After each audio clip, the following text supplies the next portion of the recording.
One of these plumbers has a disability. Can you guess which one?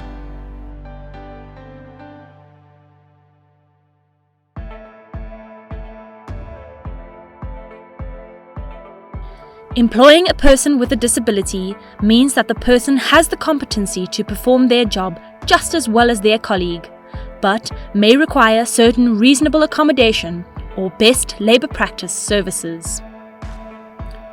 Vuyo is deaf.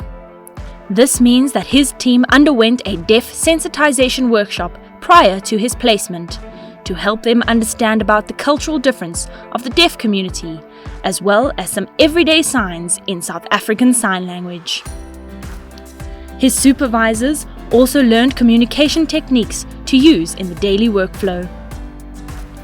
When the team have meetings or training that falls outside of his day-to-day role, the company calls on DEAFinition to provide interpreter and post-placement support services. Minor accommodations are made for Vuyo, which allows him to get on with what he does best, plumbing.